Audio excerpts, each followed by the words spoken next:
Prairie Burn, a wild western action adventure. Chapter 1. The bunkhouse door flew open, letting in a slice of the pre-dawn chill. Rip Campbell's silhouette filled the frame. "Roll out," he shouted, his voice cutting through the snores. "Prairie fire." The snores stopped. In the dark, men swore and scrambled, the sound of denim scraping against rough-spun blankets. Someone fumbled with a match, and a lantern cast long, dancing shadows across the room. Boots thumped on the wooden floor. A new hand, a kid from back east still trying to find his footing, grunted as he wrestled with a tight boot. "How do you reckon it started?" Silence. The other Teaown cowboys didn't look at him. They just moved faster, their faces grim in the flickering light. They knew. A fire this late in August, after a summer so dry the creeks had turned to dust, wasn't just bad luck. It was a message. Boone Beeler, 60 years old and foreman of the Teaown, was the first man dressed. He moved with a deliberate economy that made the younger men look clumsy. He reached under the thin pillow on his bunk, his hand closing not on a bottle, but on a filled cartridge belt and a holstered six-shooter. The worn leather creaked as he buckled it around his waist. The sound was as final as a judge's gavel. The other cowboys saw it. Without a word, they started shoving their own guns into the waistbands of their overalls. The new kid saw it too. He stopped asking questions. A snore echoed from the back of the bunkhouse, loud and steady. "Somebody wake the Swede," Boone said, his voice a low growl. He'd sleep through the damn apocalypse. He looked around the room, his sky-blue eyes missing nothing. "Kick him if you have to. There's work. Rattle your hawks, boys." Outside, the eastern sky pulsed with a faint, angry red against the graying dark. Rip Campbell was waiting by the barn, tall and unsmiling, the glow of the fire reflected in his eyes. He saw Boone approaching. "Looks bad, Boone," Rip said. "It's a big one," Boone said, his gaze fixed on the horizon. He pointed a gnarled finger. "And looky yonder, and yonder. That ain't one fire, Rip. That's three. They was set a purpose. I've been expecting it." Rip's jaw was tight. He watched the rest of the cowboys spill out of the bunkhouse, running toward them. He started snapping orders, his voice level, cutting through the confusion. "4 of you, wrangle the horse pasture. Ride like hell. We need teams for the wagons and fresh saddle mounts. Hop to it." The men peeled off without a word. "The rest of you, get the water barrels in the mess wagon and the bed wagon. Fill 'em at the well. Throw in every gunny sack and old blanket you can find. Drag the wagons up with your saddle horses." He paused, his eyes scanning the men. "Every man who owns a gun, pack it. If you don't have one, the bookkeeper will fix you up. Don't waste time. Every minute counts." He stopped, his eyes searching the crowd. "Where's Swede?" A mountain of a man with a thatch of yellow hair pushed through, wiping sleep from his eyes. "I'm here, Rip. Look after the barrels. Load in shovels and axes. You know where it all is. Get some butcher knives from the cook, too." Swede Olson just nodded. He was a man who didn't waste words, solid and unshakable as a granite boulder. He'd been the farmer at the Teaown for 10 years, and nothing ever seemed to rattle him. He turned and started directing the men with quiet efficiency. Rip turned back to his foreman. "The old man wants to see you, Boone. He knows. He's the one who saw it." Rip's voice softened for the first time. His back was giving him hell. "He was sitting up in bed when he saw the glow and called me." Boone shook his head, a look of pain crossing his weathered face. "It's hell on him. Laid up like that, helpless." He looked back at the fire. "Rip, if that wind picks up, our winter range is gone. It'll bust us. Bad enough as things were." "He lets on like he ain't worried," Rip said. Same way he let on he wasn't suffering when you found him in that coulee last spring, shot in the back. He put a hand on the old foreman's shoulder. Boone, I want you to stay here with him. I'll ramrod the firefighting. I'm scared to leave him alone. Those Quinlan cowards might try something, knowing we're all gone. You got the right idea, son, Boone said, his puckered eyes meeting Rip's. They understood each other, these two. Their love for the crippled man in the ranch house was the bedrock of the Teaown. You got a long head on you, even if they did give you that book learnin'. Rip managed a faint grin. You ride herd on him, Boone. I'll look after him. You handle the fire. Take Swede with you. When it comes to hard work, he can't be beat. Boone's expression turned serious again. And Rip, take care of yourself. Me and the old man, we need you a heap. Chapter 2. The wagons, loaded with sloshing water barrels and gear, rumbled out at a long trot, the 4-horse teams straining in their harnesses. Behind them rode Rip Campbell and a score of armed cowboys, their faces grim silhouettes against the crimson skyline. Rip stood in his stirrups, his eyes fixed on the glow. His jaws were clamped so tight the muscles ached. He wasn't thinking about the heat or the smoke. He was thinking about his father, a crippled giant in a log house, a man who had fought for every square inch of this land. Old Man Jackson Campbell. He'd come up the trail from Texas when the country was still wild, when a man's neighbors were more likely to be Sioux warriors than other ranchers. He'd placer mined at Last Chance Gulch, felt the heft of real gold in his hands.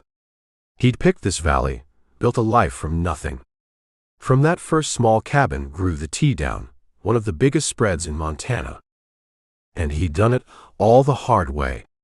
He married a girl from Helena, and Rip was born right here at the ranch. She died when Rip was just a boy, buried under a lone cottonwood on a hill overlooking the creek. After that, it was just him and the old man. The old man had been hard on him, ruled him with a stern hand, but he'd also given him everything.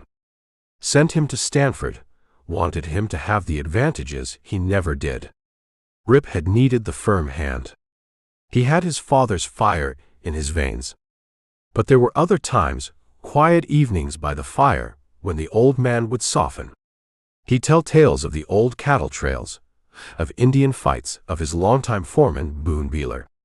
He and Boone had come up the trail together, and when they got to telling stories on each other, it was better than any show. Then the Quinlans came. They brought sheep, a stink and a sickness on the land. 3 brothers.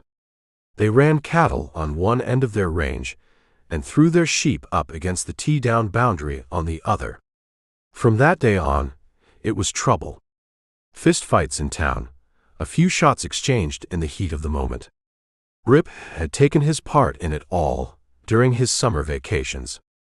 Then, last spring, the telegram from Boone had pulled him out of college for good.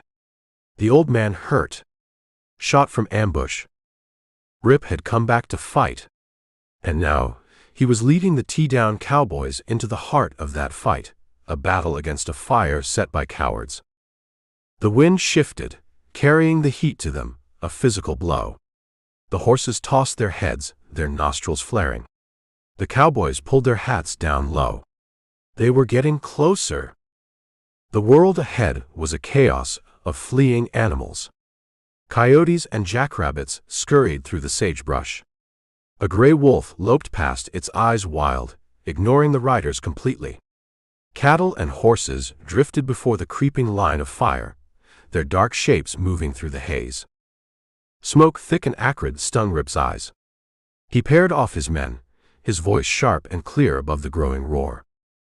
Kill a steer. Skin it, and drag the hide with your ropes. Get as close as you can. You got butcher knives. String out along the line of fire, but keep out of the coulees. They're choked with brush, you'll be trapped before you know it. Stick to the ridges. He pointed. The wagons will be here in an hour. Don't get separated. We'll fight it from behind, try to check it at Alkali Flat. The south end will burn itself out when it hits the flat, nothing but white dirt there. But keep your eyes open. Somebody started this, and they might still be around. He looked at their faces, hard and smudged with soot. All right. Drop those steers. Use the hides as a drag. The crack of 6 shooters echoed, sharp and ugly. The cowboys were off their horses in an instant, their knives flashing in the hellish light. They worked like madmen, sweat pouring down their faces, silent, except for the grunt of effort and the wet sound of steel parting flesh. They roped the green, heavy hides to their saddle horns, 2 men to a hide. Then they mounted up and rode into the smoke, into the heat, into the desperate, hopeless fight to save the Teaown winter range. Chapter 3. The heat was a physical thing, a suffocating blanket that stole the air from a man's lungs. Horses screamed, their eyes rolling white, as their riders spurred them close to the creeping line of orange. The air was filled with the hiss and crackle of burning grass, and the sharp, ugly smell of scorched hair and flesh from the steer hides they dragged behind them. Rip's world had shrunk to the fire and the smoke. His eyes were red-rimmed and streaming, his throat raw. He worked alongside his men, his face a black mask of soot, his shirt soaked with sweat. He'd quit his horse, his own saddle blanket sopping wet from the water barrels Swede had brought up, and was beating at a line of flames that threatened to jump a shallow creek bed. Keep at it, he yelled, his voice hoarse. Don't let it cross the water. The Teaown cowboys worked without complaint. They were a grim, silent crew, their movements economical, born of long experience. They knew what was at stake. This wasn't just grass, it was their winter, their wages, the very survival of the Teaown. Then through the haze came more riders. Not Teaown men. A group of nesters, their faces grim, their clothes patched but clean. They rode up without a word, dismounted, and went straight for the water wagons, grabbing sacks and joining the line. An unwritten law of the range, stronger than any statute passed in Helena. When fire came, you fought it. You didn't ask whose land it was on.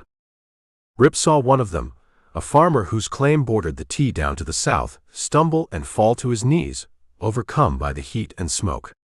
Rip was there in an instant, pulling the man back from the flames, forcing a canteen into his hands.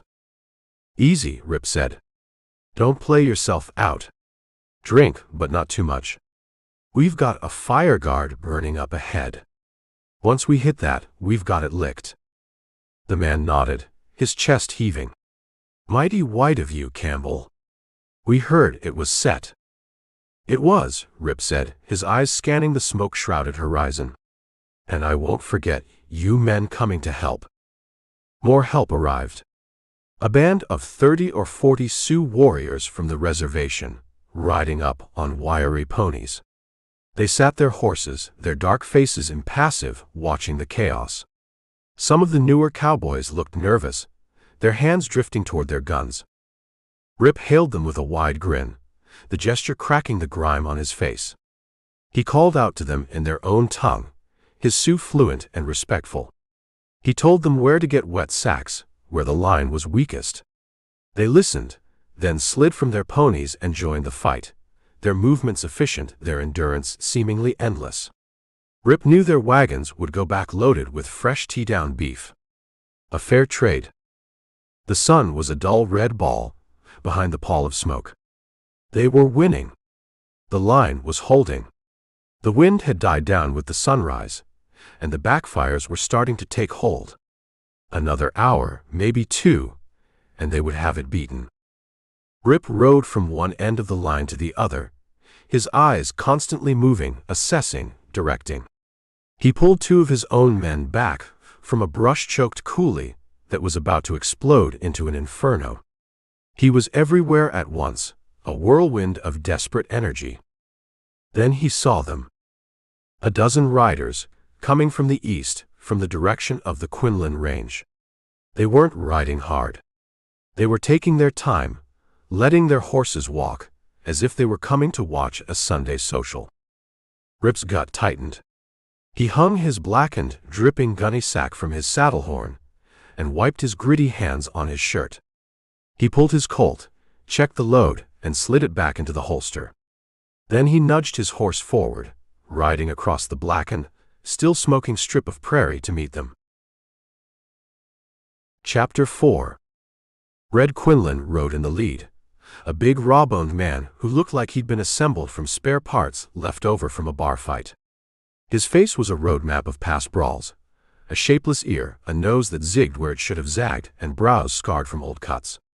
His hair and stubble were the color of rust, and he sat his horse with a lazy arrogance, a man who loved to sing, drink, and fight, not necessarily in that order. Behind him rode his brothers, Mark and Frank. They were a study in contrasts. Mark was short, thick, and sullen, a block of granite with gray eyes that missed nothing and gave nothing away. He was a man who drank his whiskey alone in a crowded room and had killed a man once for calling him a sheepherder. Men learned to leave Mark Quinlan alone. Frank was the peacock of the family. He was handsome, and he knew it, dressed in clothes that were made to order and worn with an insolent swagger. He had the kind of wavy brown hair and yellow-flecked eyes that made girls forget their good sense. He fancied himself a bronc rider, a gunfighter, and a lover, and he wasn't shy about letting people know it. Rip's horse stamped nervously as they approached, the animal sensing the shift in the air. The dozen men with the Quinlans were all hard cases, men who looked like they were paid by the bullet, not the month. The two groups halted 20 feet apart, the blackened ground between them still smoking. "Sighted the smoke," Red Quinlan said, his voice a loud, gravelly drawl. He didn't look at the fire. He looked at Rip. "Rode over it to be neighborly. Offer a hand." "We have all the hands we need, Red," Rip said. His voice was cold, impersonal. He kept his own hand loose, inches from the butt of his Colt. "A fire like that," Red went on, a faint grin touching his lips, "with the wind in the right direction, could wipe out that whole winter range of yours. A real shame that would be." "The wind died down when the sun came up, didn't it?" Rip said. Red's grin widened. "Hadn't noticed till you spoke on it. There was a stiff breeze during the night, though. You got off lucky, Campbell."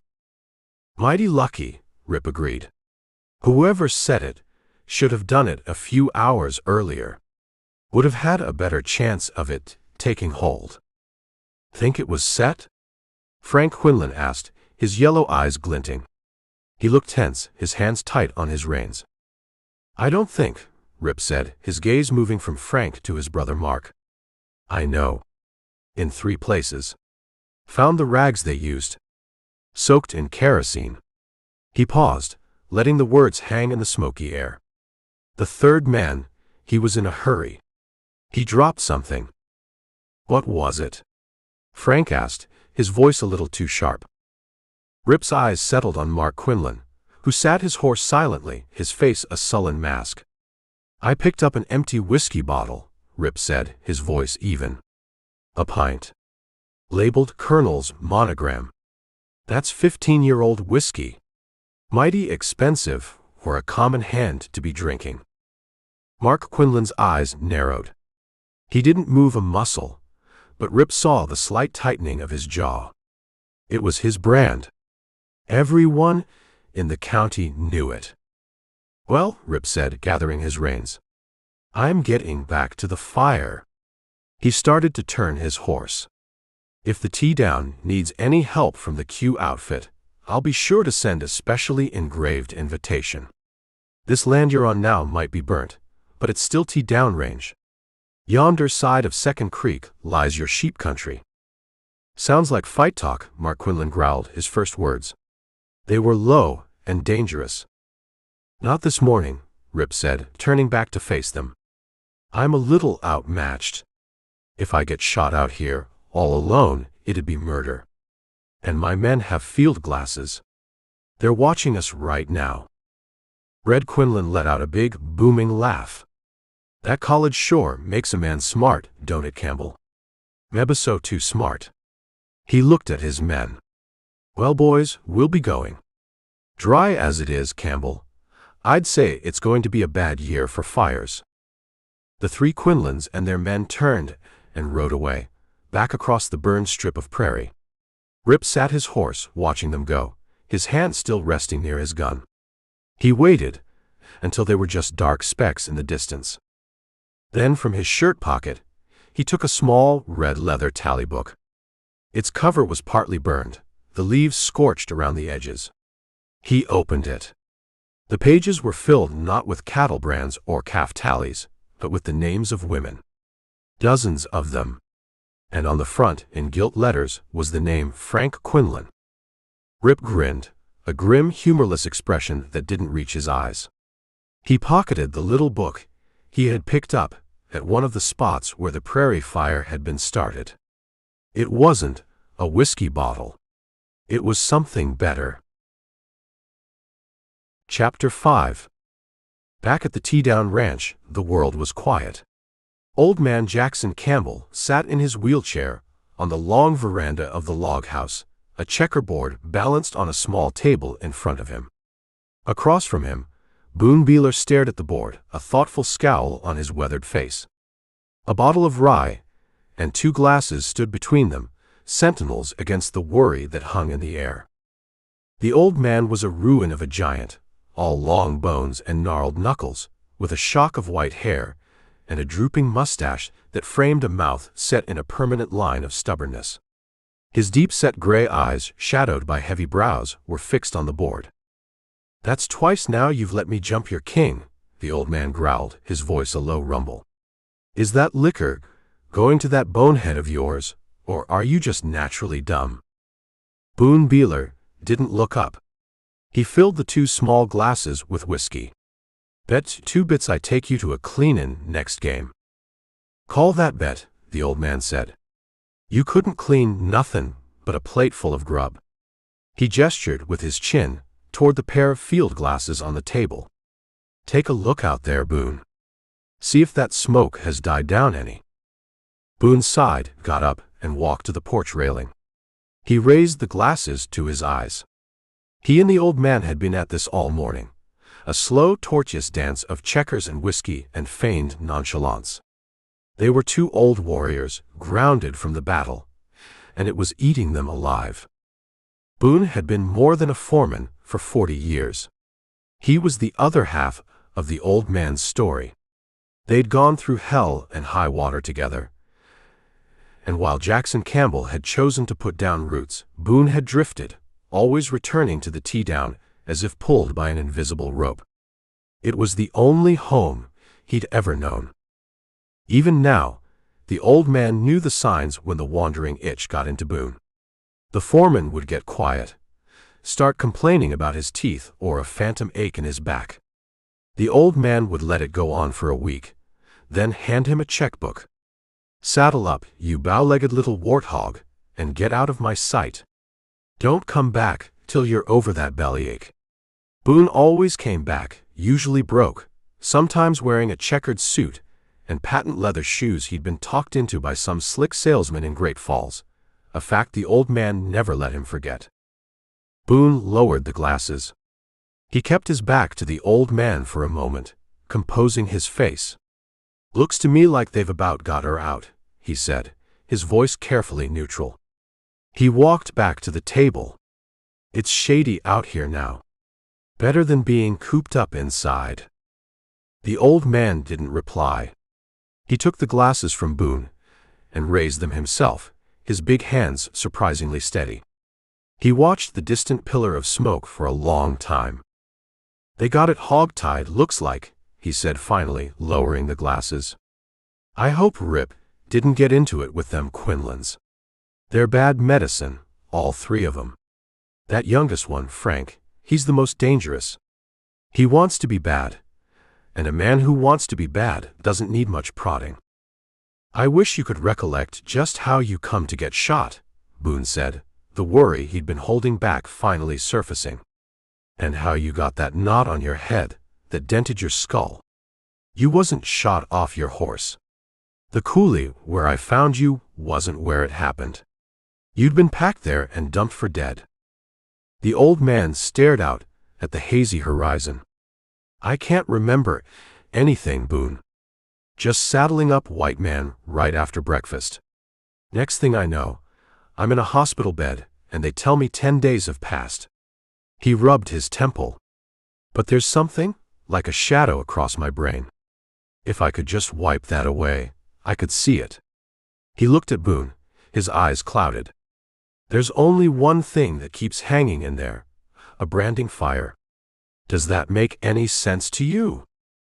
I don't know, Boone said slowly. There was an empty shell in your gun when I fished it out of your holster. Might have been a fight.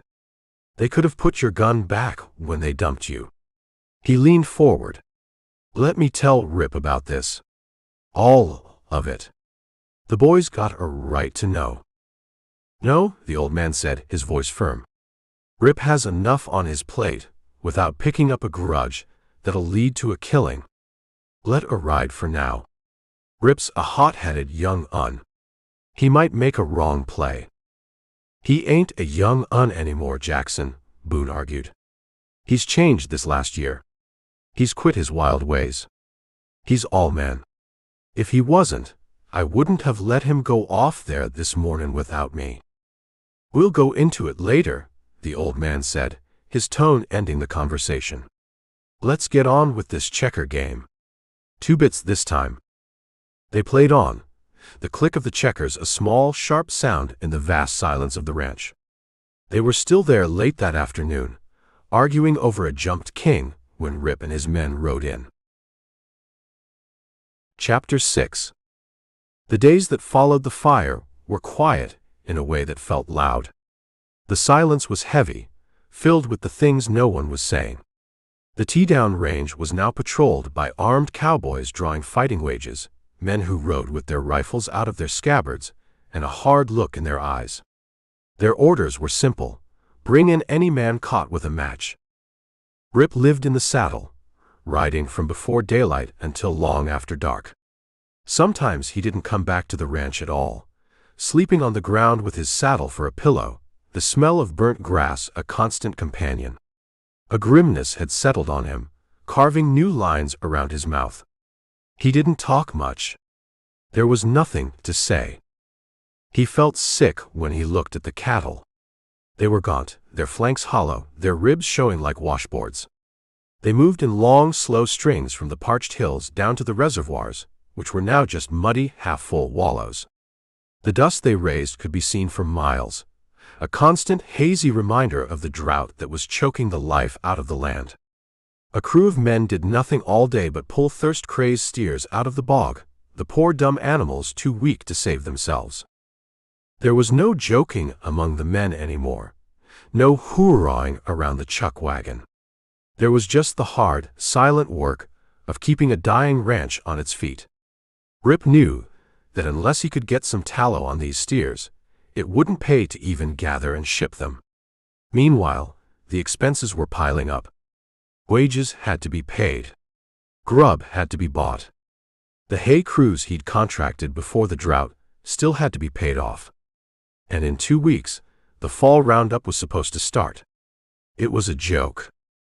Don't let the old man know how bad it is, he told Boone one evening, the two of them watching a string of skeletal cattle trail past the ranch house. We won't let on, Rip, Boone said, though they both knew it was a lie.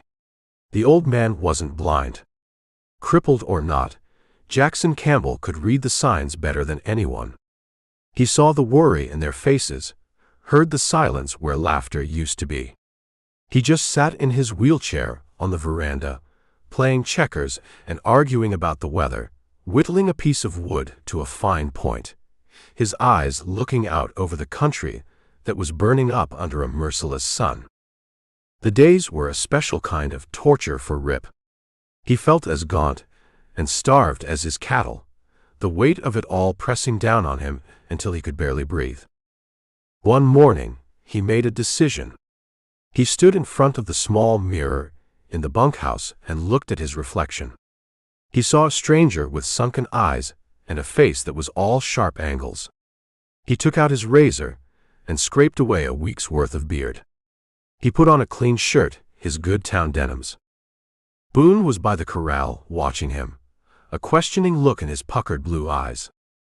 "I'm going to town, Boone," Rip said, as he threw a saddle on his top horse, a big buckskin with plenty of bottom. "Town?" "Rimrock," Rip said, cinching the saddle tight. "I'm going to see the banker." Boone didn't say anything. He just watched Rip's hands sure and steady as he worked. "I'm going to try and get enough money to buy feed for what beef we gather," Rip went on, not looking at the foreman. "We can feed 'em for a few weeks, put some weight on them. Get a fair price in Chicago. It's the only chance we've got, Boone." Boone nodded slowly. He knew something Rip didn't. He was almost certain the old man had already tried to get another loan from the bank and had been turned down flat. He'd seen the look on Jackson's face when he'd come back from his own quiet trip to town a month ago. But he couldn't bring himself to tell Rip. The boy needed this last bit of hope to hang on to. Let him have it. "Good luck, Rip," Boone said, his voice rough. "Fetch home the bacon." "I'll do my best." Rip swung up into the saddle. "Take care of the old man till I get back." He rode out without looking back, a solitary figure heading east, the future of the Teaown resting on his tired shoulders. Chapter 7. It was late afternoon when Rip rode into Rimrock. The town was dressed up for a party he hadn't been invited to. Flags and bunting hung from every storefront, and the streets were crowded. He stabled his horse at the livery, the ostler giving him a curious look, then walked to the hotel. "Last room we got, Rip," the hotel man said, pushing the register forward. "What's the occasion?" Rip asked, looking out at the crowds. "Labor Day. Didn't you know? Town's pulling on a celebration. Dance tonight and tomorrow night. Roping and riding tomorrow afternoon. You got here just in time." Rip nodded, his mind a million miles away from horse races and dances. "Is the bank closed tomorrow?" "Sure is." Rip signed the register. He'd come on a desperate mission, and the town's festive mood felt like a slap in the face. He shook hands with a few ranchers he knew in the lobby. They stood talking about the drought, the price of beef, the general hardship of it all. They were men looking disaster in the face, but they took it with a grim humor that was older than the town itself. "Butchered a beef the other day," a grizzled old rancher named Sleeper Sharp said, a twinkle in his eye. "Doggone, it was so tough I wore out my false teeth a chawing on it." "Must have been one of mine," his neighbor put in. Sleeper grinned. "Come to think on it, I believe it was." They were good men who had helped him fight the fire. Rip invited them into the hotel bar for a drink. "Haven't had a chance to thank you men for helping out," he said, as they lined up at the bar. "Here's how." He just raised his glass when the short swinging doors from the street pushed open. The three Quinlan brothers walked in, flanked by a half-dozen of their riders. They swaggered in, all except the silent blocky Mark, who walked alone to the far end of the bar and growled an order at the bartender. Red Quinland, drunk and loud, started telling a story to his men, his booming laugh filling the room. Frank, dapper in his town clothes, looked straight at Rip, then walked to the bar, positioning himself so he could watch Rip in the big mirror behind the bottles. Rip knew Frank was thinking about the little red tally book he'd lost. Rip looked down the long bar and caught Mark's eye. The bartender had just opened a fresh bottle of Colonel's Monogram. Mark poured a glass, his gaze locked with Rip's, then drank it down in one go. Red finished his story, his laugh drowning out the others. He tossed off his drink and walked over to where Rip was standing with Sleeper Sharp and the other ranchers. A wide, challenging grin was plastered on his brick-red face. "Any fires lately, Campbell?" he asked, his voice loud enough for the whole bar to hear. "Not unless one's been set since I left the ranch this morning," Rip said, leaning his back against the bar. It's a bad year for fires, Red said, his grin never wavering. Some careless gent drops a match, and if the wind is right, a lot of damage can be done. And the gent that dropped that match, Rip said, his voice low and even, might run into some tough luck. My men have orders to handle cases like that. I sent you word, just so there wouldn't be any mistakes on the part of the Q cowboys. I reckon I made it plain enough. Plenty plain, Red boomed. Me and the boys like to got sick laughing about it. It won't feel comical, Red, if any Q man starts another fire, Rip said. Bullets make a man sicker than laughing. Red let out another big laugh and walked back to his men, his spurs dragging noisily on the floorboards. Rip stood there, a white-hot rage making his stomach quiver. He saw the smirks on the faces of the Q cowboys. He saw Frank's faint, sneering smile. Rip reached down and with deliberate slowness unbuckled his spurs. He handed them, along with his holstered Colt, to Sleeper Sharp. Take care of these, he said. Then he walked up to Red Quinlan. Drink up, Red, he said, his voice quiet but carrying through the suddenly silent room. One of us is going to take one hell of a whipping. Shed your gun and fight. Red Quinlan looked surprised. Then his face split into a wide, eager grin. This was what he lived for.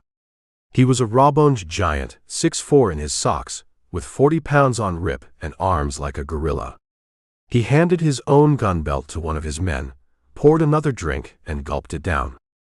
It won't take me long, gents, he announced to the room. If he was twins, I could lick 'em both without sweatin'. Red's left fist swung in a looping arc. Rip ducked under it, the blow grazing the top of his head, and drove a short, hard right into Red's stomach. He followed it with a left that connected with Red's nose with a satisfying crunch. But he took a hard uppercut that rocked him back on his heels, stars exploding behind his eyes. He sidestepped, ducking Red's wild swings, his feet moving with a boxer's grace. Red tried to bull his way in, to get him in a clinch where his brute strength could end it, but Rip was too fast. He laced in lefts and rights that blinded the bigger man, opening a cut over Red's left eye. Quit your damned runnin' and fight. Red snarled, charging again. Rip slid under another wild swing and ripped a hard hook into Red's belly. Red grunted, the wind knocked out of him. Rip followed with another left to the already injured eye. Red staggered back against the bar, breathing hard, his face a bloody smear. Rip backed away, his own mouth cut and bleeding, his ribs screaming from the uppercut he'd taken. Come on and fight, you damn jumpin' jack, Red gasped. Fight like a man, and I'll break every bone in your damned carcass. Get away from the bar, you bellowing coward, Rip said, his own breath coming in ragged gasps. You're as yellow as hell, Quinlan. Come on, and get the rest of it. This time, Red came slowly, cautiously. When he was a few feet from the bar, Rip stepped in, catching him by surprise. Rip's fists moved with trip hammer force, doubling Red up, staggering him. He drove him back to the bar, landing hard, solid jolts that rocked Red's head from side to side. Red fought blindly, clumsily. Then a perfectly timed right hand landed, and Red went down on his hands and knees. The crowd roared. Tromp his guts out, Rip. Kick his head off. But Rip stepped back, breathing heavily. His left hand was broken. Pain throbbed all the way to his elbow. He waited. Someone threw a pail of water on Red. Mark Quinlan forced a glass of whiskey down his brother's throat. Go in and kill him, Mark growled. Quit dogging it, damn you. Red snarled like a cornered animal and charged. Chapter 8.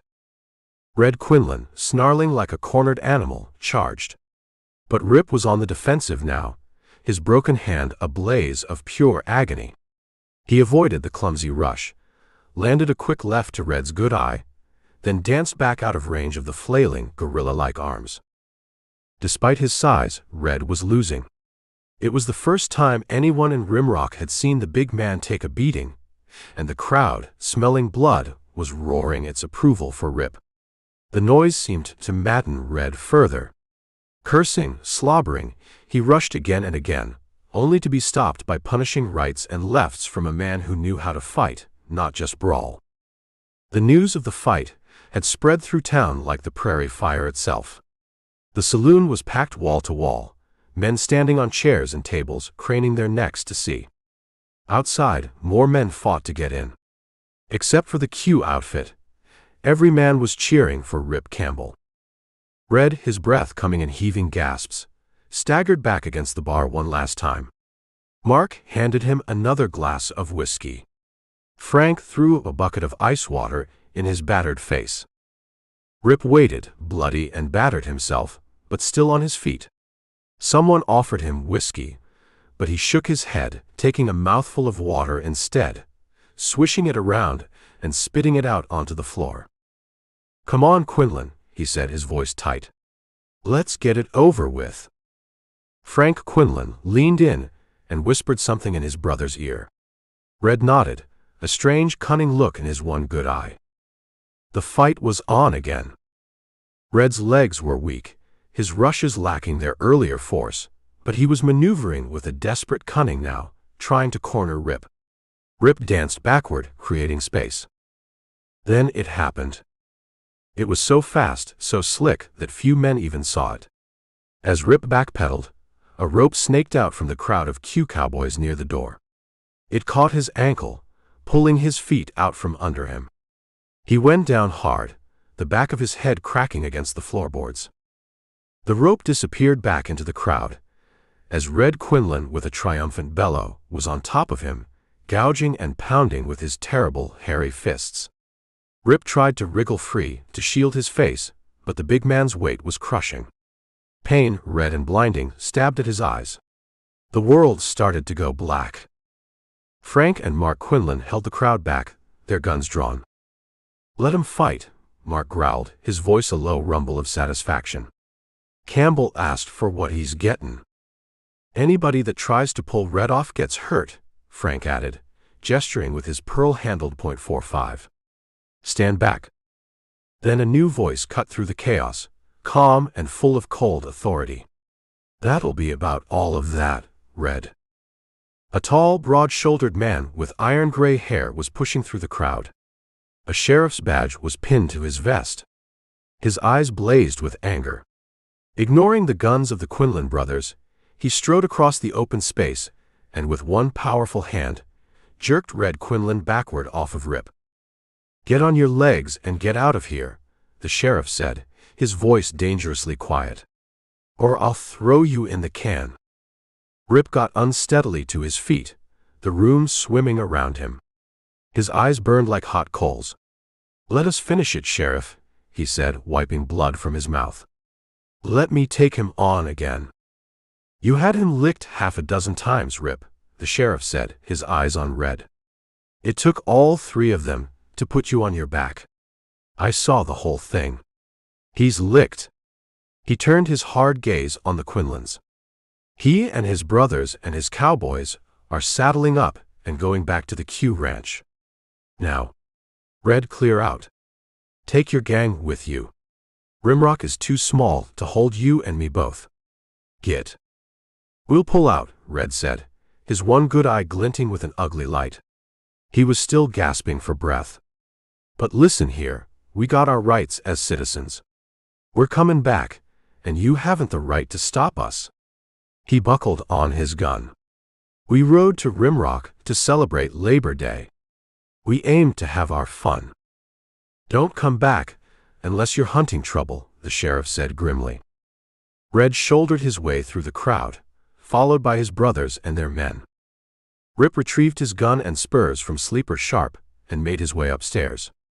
He looked at his reflection in the mirror and grinned ruefully.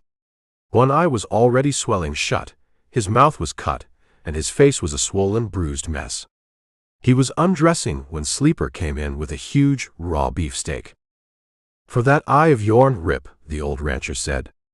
"Damned if it ain't the first hunk of steer meat I ever bought in my life." Rip chuckled, the sound hurting his ribs. He sank into a hot bath while Sleeper rambled on. The hotel man had brought up a quart of good whiskey, and Rip watched as Sleeper's eyes kept darting toward the bottle.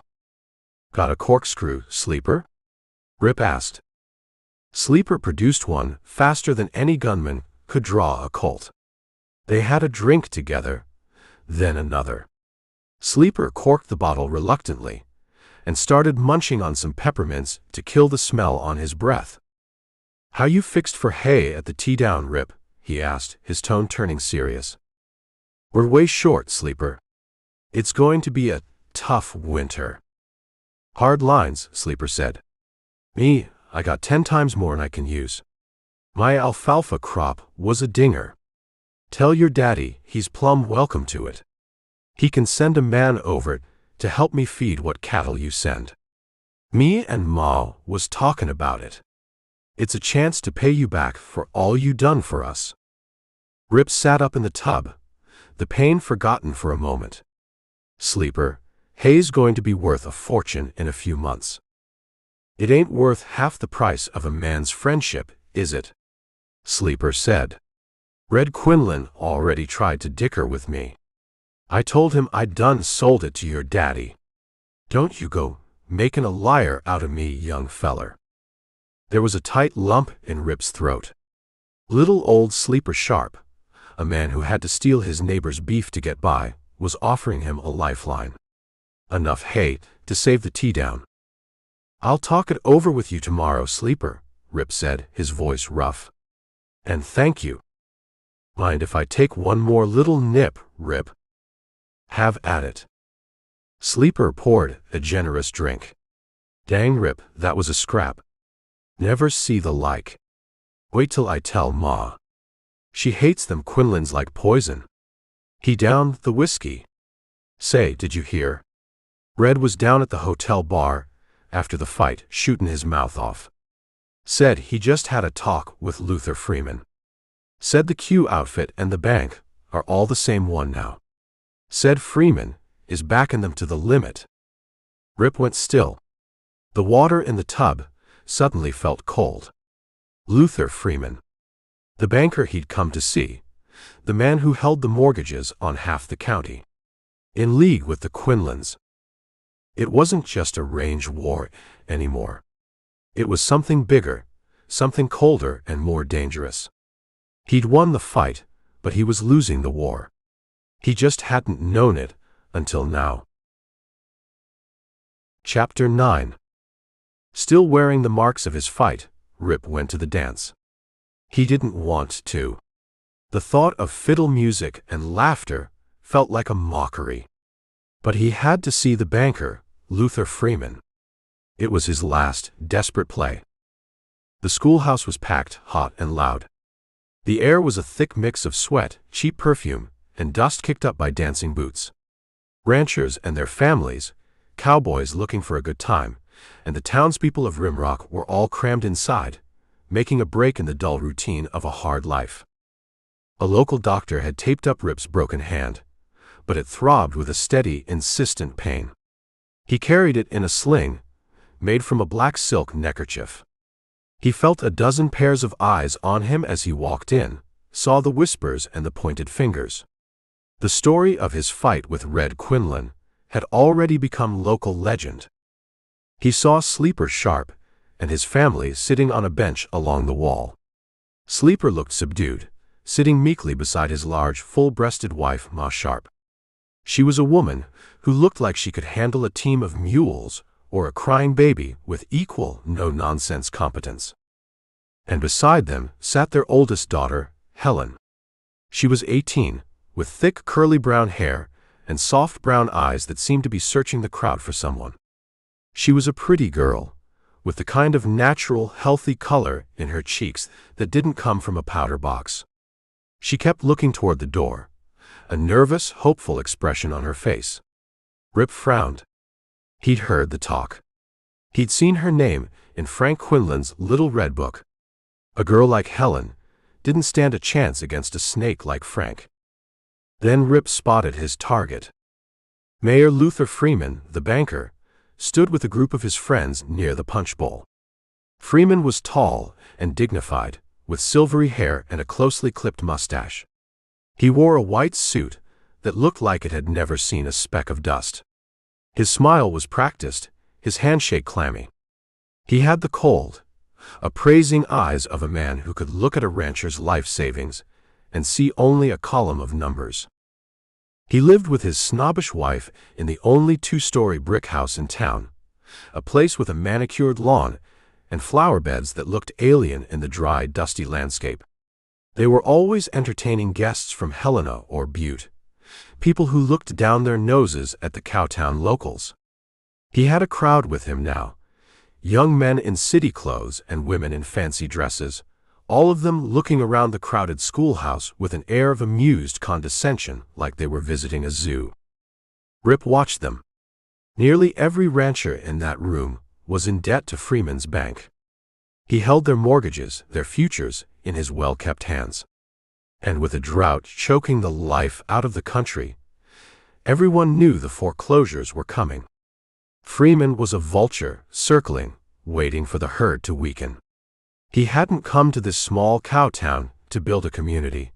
He'd come to plunder it. Once he owned half the county, he'd retire to New York or Paris, and the men and women dancing in this hot, crowded room would be paying for his trip. Rip hated him. He hated him for his phony smile, for his cold eyes, for the way he was squeezing the life out of good people. He would rather have faced Red Quinlan for another hour than ask this man for a favor. But it wasn't for him. It was for the old man, for the Teaown.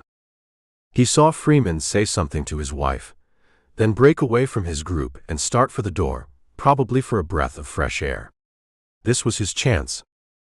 Rip took a deep breath, the air tasting like dust and failure. For the old man, he told himself.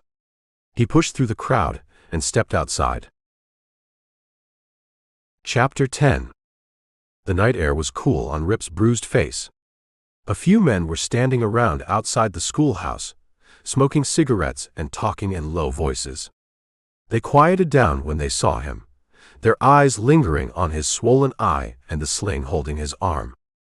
Luther Freeman stood by the corner of the building, looking up at the stars as if he owned them too. He turned as Rip approached, his practiced smile clicking into place. It didn't reach his cold, blue-gray eyes. "Mr. Campbell," Freeman said, his voice smooth as polished glass. "Enjoying the festivities? I saw your exhibition in the saloon earlier. Quite vigorous." "I'd like a few minutes of your time, Mr. Freeman," Rip said, ignoring the jibe. He had to swallow his pride, choke it down, until it was a hard, bitter knot in his gut. He was doing this for the old man. Freeman sighed, a theatrical display of impatience. "I'm rather busy, young man. And as a rule, I don't talk business after hours. It's unseemly." "The bank is closed tomorrow," Rip pressed on, his voice low, trying to keep the desperation out of it. "And I have to get back to the ranch.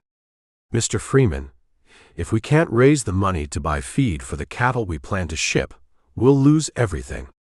The Teaown will be finished." Rip hated the words as they came out of his mouth. He was begging. He, a Campbell, was begging this bloodless man in a white suit.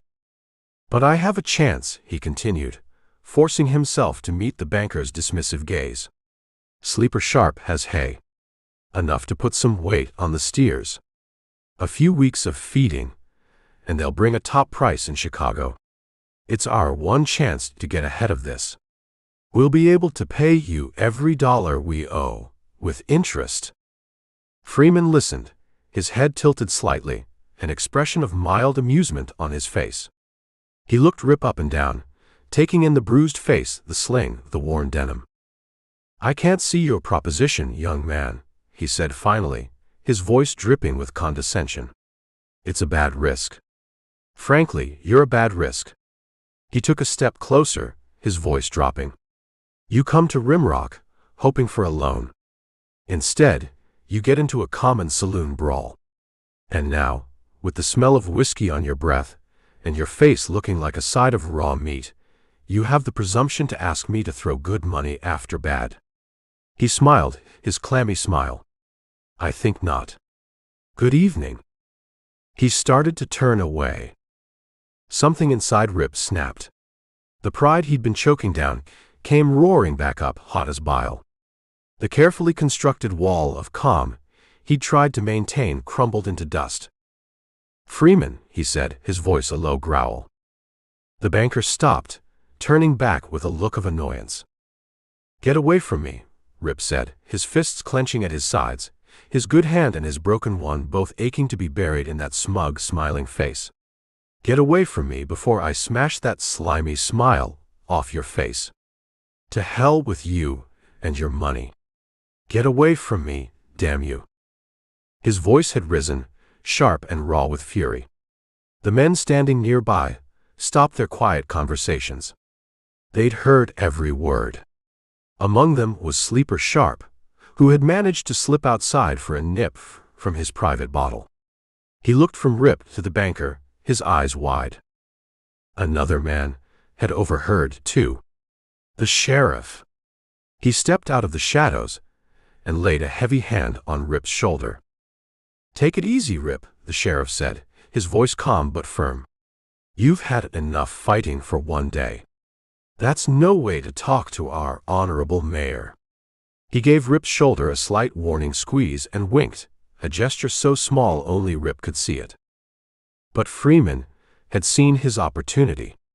His face, which had shown a flicker of fear, was now a mask of righteous indignation. "Sheriff," he snapped, his voice sharp with authority. "That man is drunk, and he's dangerous. He threatened my life. I want you to lock him up. I want him put under a heavy peace bond. This sort of rowdyism is something I will not tolerate in my town." He pointed a finger at Rip. "I'll swear out the warrant myself. I'll be responsible. Now do your duty and lock him up. I will see to his case in the morning." The banker straightened his white suit, gave Rip one last look of triumph and strutted off, disappearing back into the noise and light of the dance. The sheriff sighed, a long, weary sound. He looked at Rip, then at the men who were still watching, then back at Rip. "I have to do it, Rip," he said, his voice full of regret. "That temper of yours is going to get you into real trouble someday. Freeman is a bad man to cross, especially these days." "I know," Rip said, the anger draining out of him, leaving only a cold, hollow emptiness. "I should have kept my mouth shut. But he's such a slimy snake. He's robbing everybody in this country blind. Somebody ought to stick up that bank of his." "That's no way to talk, Rip," the sheriff said, though there was no real heat in his words. He took Rip's arm. "Listen, you ain't going to jail. Not the real one, anyway. We'll go down to the judge's house and settle this there. A $10 fine for cussin' out the mayor. I'll arrange for the peace bond. Then you'd better pull out for home. You've had enough Labor Day for 1 year." "More than enough," Rip said, a bitter grin twisting his cut lips. "It's white of you, Sheriff, to let me off." "Let's go," the sheriff said, leading him away from the schoolhouse. "Before his honor the mayor changes his mind and decides he wants you drawn and quartered." Chapter 11. The judge was an old-timer named Elias Thorne. He'd known Rip since he was a boy, had known his father when the country was still nothing but grass and sky. He answered the sheriff's knock wearing a flannel nightshirt, carpet slippers, and a wide-brimmed Stetson that he probably slept in. "Evening, Sheriff," the judge said, not looking surprised at all. He peered past the lawman at Rip. "Looks like you've been celebrating Labor Day with some enthusiasm, son." "His honor the mayor would like to see Rip under a peace bond," the sheriff said, a hint of dry amusement in his voice. "Threatened him, apparently." "Did he now?" Judge Thorne stroked his long white mustache. He looked at Rip's bruised face and the sling on his arm. "And did you follow through on this threat, Rip?" "No, sir," Rip said. I just thought about it real hard." The judge chuckled, a dry, rustling sound. "Well, thinking ain't a crime. Not yet, anyway. Come on in. The wife's asleep." He led them into his parlor, a room that smelled of old books and pipe tobacco. It was cluttered with relics of a long life: a buffalo skull on the wall, a glass case full of arrowheads, a framed photo of a much younger Judge Thorne standing beside a much younger Jackson Campbell. "So," the judge said, settling into a big leather armchair, "Luther Freeman wants you in jail." "He was quite insistent," the sheriff said. "I'm sure he was." The judge looked at Rip. "I'll take $10 off you for the fine, Rip. For cussin' out the mayor. We'll fix the peace bond later. As far as I'm concerned, you can take a poke at his honor and it'll be 10 more. Rip couldn't help but grin, though it hurt his split lip. "Thank you, Judge." "Don't thank me. Thank the fact that I can't stand the man." The judge leaned back, his expression turning serious. "Now that you're in town, you might as well stay and have a good time tomorrow. I'd like to see you enter the bronc, riding and roping. Think you can do much with that bunged-up hand?" "I reckon I could try," Rip said. The thought hadn't even occurred to him, but now that the judge had planted the seed, it started to grow. Frank Quinlan would be there, showing off. The judge turned to the sheriff. "Keep him in town, Sheriff. I got some money that says Rip Campbell will outride and outrope Frank Quinlan tomorrow." "Frank Quinlan won't be here," the sheriff said. "I told the whole Q outfit to leave town." "They didn't go," the judge said, a weary look in his eyes. "They showed up with that high-priced lawyer of theirs from Helena. Had me over a barrel. You can't run a man out of town without good and sufficient cause, they told me. And there wasn't enough against them to make it stick. Not in a court of law, anyway." He sighed, a sound that seemed to come from deep in his chest. "Times have changed, boys. Rimrock today ain't the Rimrock we lived in 20 years ago. We got a shark like Freeman running the town and half the county with his eyes on the state senate. We got barbed wire strung across country that used to be open range. We got the stink of sheep in a man's nose." The judge seemed to drift off for a moment, lost in a past that was slipping away faster than water through a sieve. "And this," he said, his voice full of a quiet, profound sadness, "is what you and me and Jackson Campbell and Boone Beeler fought to get when we crossed the plains. Bankers and law sharps." He shook his head. "I never needed a law book to decide a case in 25 years. Right was right, and wrong was wrong, and a one-eyed deaf man could tell the difference.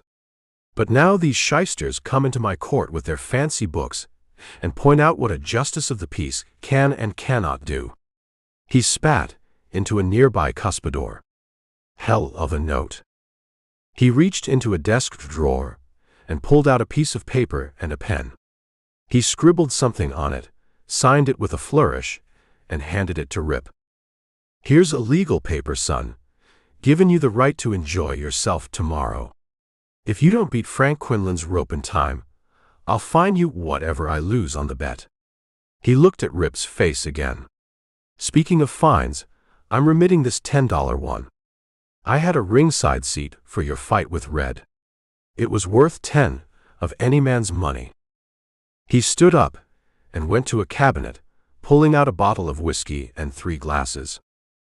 "Gentlemen," he said, pouring 3 generous measures, "let's drink to the Teaown outfit and to the fighting son of a fighting father." They raised their glasses in the quiet, cluttered room, 3 men from a fading world, drinking a toast to a fight that had only just begun. Chapter 12. Rip didn't go back to the dance. He wanted to be alone. He wanted to walk until the thrumming in his head quieted down, until the white-hot anger at Luther Freeman cooled to a hard, manageable coal. He left the sheriff at the judge's front door and walked through the sleeping town. The hotel bar was quiet now, the raucous energy of the fight long since dissipated. Everyone was at the dance, laughing and stomping their feet to a fiddle tune, oblivious to the fact that their world was being bought and sold by a man in a white suit. Rip felt tired. A deep, bone-weary exhaustion that had nothing to do with the brawl with Red Quinlan, and everything to do with the look in Freeman's eyes. He had failed the old man. That was the simple, ugly truth of it. He'd come to town to save the ranch, and had only managed to get himself into a fistfight and threatened by the one man who could ruin them all. He found himself walking toward the train depot, drawn by a familiar sound from his past. It had been months since he'd heard the whistle of a locomotive. In college, that sound had meant freedom, a trip into San Francisco, a break from the books. Now it sounded like a ghost, a reminder of a life that wasn't his anymore. He stood on the wide plank platform, a solitary figure in the dim light from the station agent's window. He was alone, except for the agent himself, who was leaning against a baggage truck smoking a pipe. Rip watched the headlight cut through the darkness as the westbound swung around the bend. The ground began to tremble. The train roared up to the station, hissing steam, the squeal of the brakes a sharp cry in the night. It was loaded with passengers, faces visible for a fleeting second in the lighted windows, people going somewhere. Going west, to a new life, or east, back to an old one. It didn't matter. They were moving. Rip was standing still. The conductor's call of "all aboard" was sharp and clear. The big locomotive puffed, blew a cloud of steam, and slowly began to pick up speed. Rip watched the lights of the last car fade into the darkness until they were just a memory. Then he heard voices. A woman's, clear and with an accent he couldn't quite place. And the station agent's. "Sorry, I can't carry those bags over to the hotel, lady," the agent was saying. "Have to stay on duty. The night clerk should be over with his pushcart, but I think he's been celebratin' a little." "I can make it in 2 trips, thank you," the woman said. Her voice was firm, self-reliant. "I'll manage. I'm used to doing things for myself." Rip roused himself from his thoughts. The station agent saw him standing in the shadows. "Hi there, Rip," the agent called out. "Would you mind helping this lady with her luggage?" "Mighty glad to," Rip said, walking over. The woman was slim, dressed in a simple gray traveling suit and a small gray hat. In the light from the depot window, he could see she was too good-looking to be traveling alone in this part of the country. She had dark hair with reddish tints, a few freckles across a short, straight nose, and hazel eyes that were looking at him with a mixture of surprise and curiosity. "Lady, this is Rip Campbell from the Teaown outfit," the agent said. "He'll take proper care of you." Rip touched the brim of his Stetson and tried to grin. The grin pulled at his cut lip and bruised cheek, and he suddenly remembered what his face must look like. He saw the surprise in her eyes turn to something else, amusement. She laughed, a sound that was clear and bright in the quiet night. She held out her hand. "I'm Jane Hunt," she said. "I'm going to teach school, out in the country. I'm to stay with some people named Sharp." Rip took her hand. Her grip was firm, confident. "Neighbors of mine, Miss Hunt. Fine people." He felt his face flush under the grime and bruises. "Excuse this face of mine. It's not permanent." "I should hope not," she said, her eyes sparkling. "Though it is rather memorable." He found himself grinning again, forgetting the pain. "Ma'am, I reckon you could say that." He picked up her 2 heavy bags. "The hotel's just across the way. Let me give you a hand." As they walked across the dusty street, he was acutely aware of the contrast between them. Him in his worn denims, his face a wreck, his arm in a sling. Her, in her neat gray suit, looking like she'd just stepped out of a different world. And in a way, she had. Chapter 13. At the hotel, Rip had to shake the night clerk awake. The man, a pasty-faced kid with a thin mustache, blinked up at him, startled. "This lady needs a room," Rip said. The clerk squinted at Jane Hunt, then shook his head, a slow, regretful motion. "Not a room left in the house, Rip. Not a one. We've even got cots in the hall for the overflow." Rip turned to Jane. He saw the flicker of disappointment and exhaustion in her eyes. She just stepped off a train, after a long journey, and walked into a town that had no place for her. "I'll stake you to my room," he said, before he'd even really thought it through. She protested immediately. "Oh no, I couldn't possibly. Where would you sleep?" "Don't you worry about me, ma'am," Rip said. "I've slept in worse places than a hotel hallway. You take the room. It's no trouble." Despite her continued protests, he picked up her bags and led her up the stairs. He unlocked the door to his room and pushed it open. The place was a wreck. His boots, overalls, and spurs were in a heap in one corner. His carbine was leaning against the wall. And on the dresser, next to a basin of bloody water, stood a half-empty bottle of whiskey that Sleeper Sharp had reluctantly left behind. Jane Hunt stood in the doorway for a moment, taking it all in. Then she laughed. It wasn't a polite titter. It was a genuine, full-throated laugh that made Rip's own bruised face ache from wanting to smile back. "Pardon me," she said, trying to stifle another giggle. "But this is just too perfect for words. All this." She gestured at the mess. "And it's the first time I've ever been west. I'm from a little town near Boston. I've never seen a real cowboy before, except in moving pictures. I'm being terribly rude, I know. I'm sorry." Rip grinned. "So, I'm the first cowhand you've ever met. And I look like I've been arguing with a mountain lion. Something to write home about, huh?"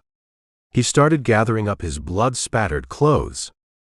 "Wait till tomorrow," he went on. "It's going to get noisy when the boys start coming back from the dance. But don't you pay them any mind. They might cuss a little, sing some. There might be a fight or two out in the hall. But they don't bother women in this country. Keep your door locked. I'll bed down right outside.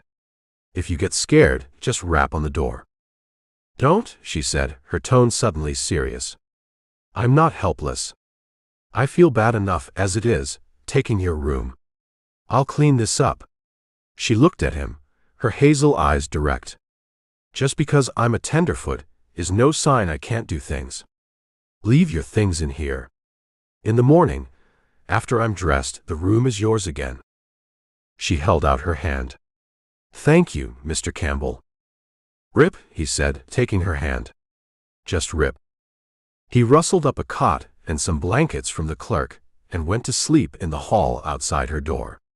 It was a fitful sleep, broken by the sounds of men stumbling back from the dance. Through it all, Rip kept thinking of Jane Hunt. He'd always figured girls from the East were spineless and silly. This one was different. He was lying on the cot, fully dressed except for his boots, rolling a cigarette around dawn, when he heard them coming down the dimly lit hallway. The Quinlans. Red was in the lead, drunk, battered, and singing a tuneless version of Sam Bass. Mark followed, scowling and silent as ever. A few of their cowboys trailed behind them. Red stopped when he saw Rip on the cot, a leering grin spreading across his swollen face. "Well, well. Look what we got here." He swayed on his feet. "It's going to be a bad summer for fires, Rip. And a hard winter for poor cattle." He leaned closer, his breath a foul mix of whiskey and malice. "Just had a talk with our friend Luther Freeman. He's a good businessman, that one. Knows where to loan his money. Knows a good bet when he sees one. Turns out, Luther and the Q outfit are all the same one now. The Quinlans hold nearly half the stock in his bank. And Luther Freeman is backing us to the limit." He poked Rip in the chest with a thick finger. "Sweet dreams, Campbell." They moved on down the hall, their spurs dragging, and disappeared into their room, the door slamming shut behind them. Red started singing again, his voice muffled but still loud. Rip lay on his cot, the cigarette forgotten in his fingers. He felt beaten, baffled, helpless. Freeman and the Quinlans.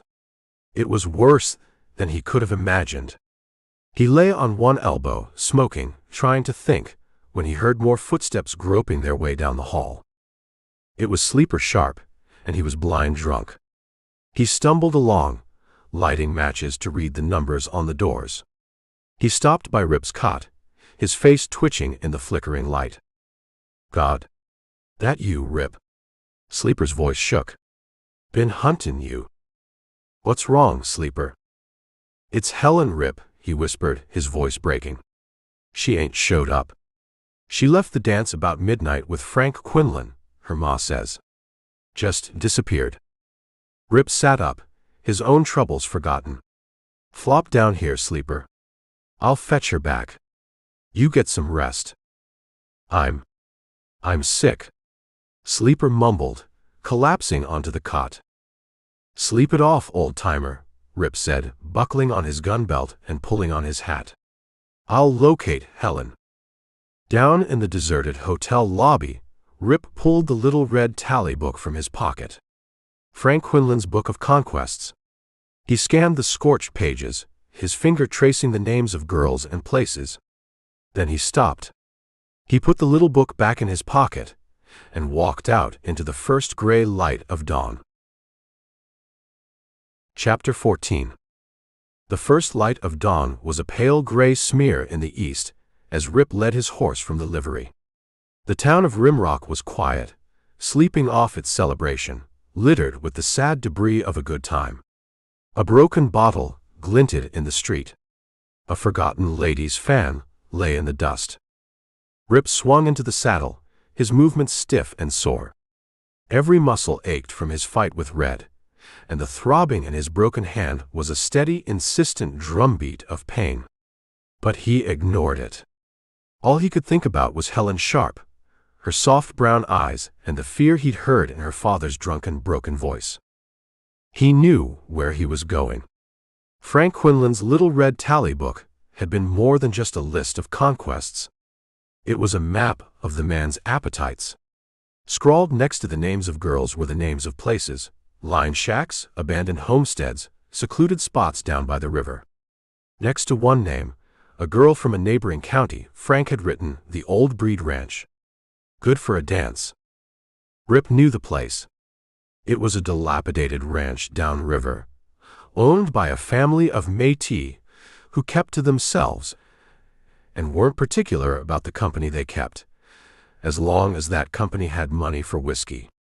It was the perfect spot for a man like Frank to take a girl he didn't want seen, a place where the fiddle played all night and no one asked any questions.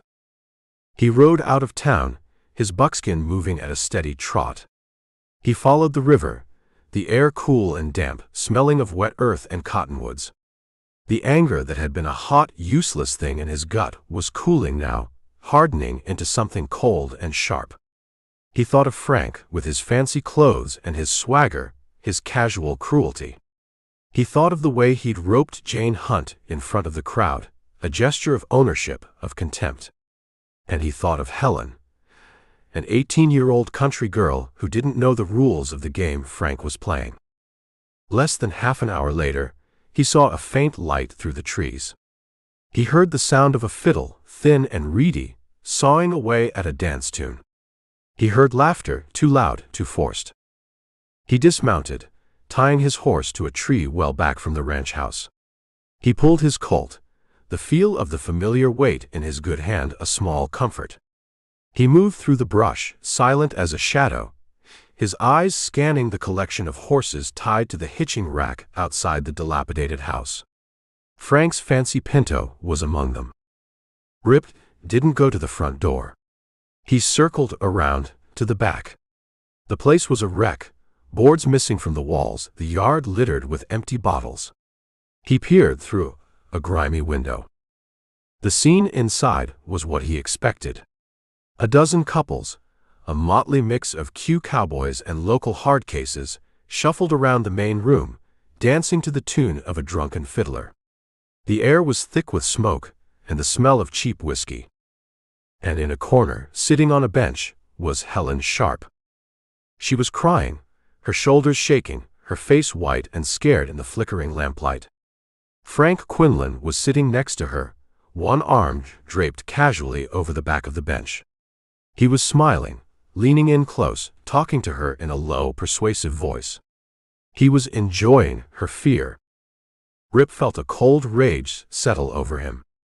He moved to the back door, eased it open, and slipped inside. No one noticed him.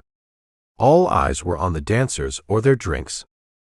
He walked across the room, his boots making no sound on the dirty floorboards. He stopped behind the bench where Frank and Helen were sitting. He let the barrel of his Colt come to rest just behind Frank Quinlan's ear. Frank froze. His smile vanished.